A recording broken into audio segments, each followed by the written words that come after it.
Բարև ձեզ, հարգելի գործընկերներ, սիրելի հայրենակիցներ։ Ես ընդդիմության ներկայացրած նախագծին բովանդակային իմաստով այլևս կարիք չեմ տեսնում անդրադառնալու, որովհետև գործընկերներս կարծում եմ մանրամասն խոսեցին արդեն այն մասին, որ նման օրենսդրական փոփոխության անհրաժեշտություն չկա։ Ես ուզում եմ խոսեմ նպատակների մասին, թե ինչ ենք մենք հիմա անում։ Ըստ էության ընդդիմությունը իր հերթական կեղծ օրակարգն է բերել եւ փորձում է, այսպես ասած, օրակարգեր գեներացնի, որովհետեւ ըստ էության ընդդիմությունը, որը ոչնչացած է մասնավորապես օգոստոսի 8-ին կնքված շրջադարձային փաստաթղթերից հետո անընդհատ օրակարգեր թեմաներ է փնտրում իր քաղաքական գոյությունը մինչև այս գումարման վերջ պահպանելու համար եւ սա հերթական ուրեմն այդ դեպքերից մեկն է, ոնց որ մի քանի օր առաջ այս դահլիճում լսումներ էին,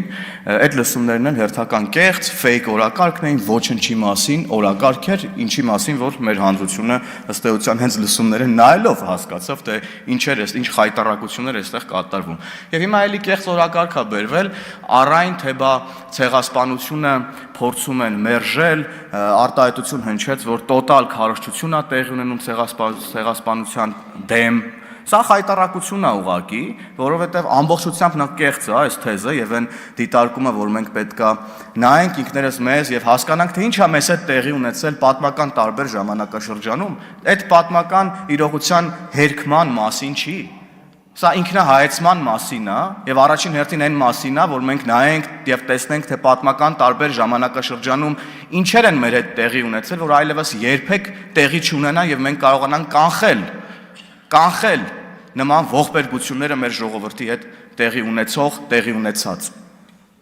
Եվ դուք վերցրել եք այս թեման եւ կրկին խաղում եք մարդկանց հույզերի հետ։ Ինչպես խաղում եք 44-օրյա պատերազմի զոհերի, վիրավորում ստացած, հաշմանդամություն ձեռք բերած մարդկանց եւ նրանց հարազատների ուրեմն վշտի հետ։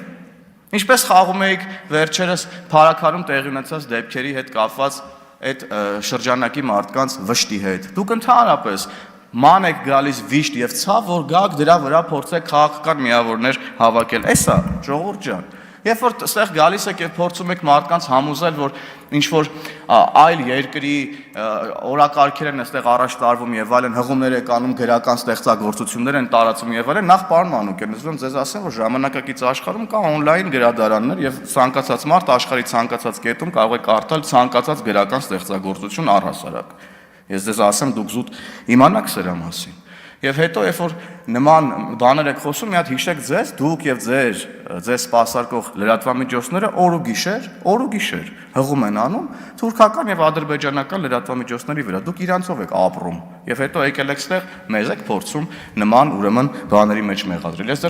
ձեզ խորհուրդ եմ տալիս դադարեցնել կեղծ օրակարգեր ուրեմն գեներացնելը, դա ձեզ չի փրկելու եւ չի պահպանելու ձեր քաղաքական գոյությունը մինչեւ գումարման ավարտը։ Շնորհակալություն։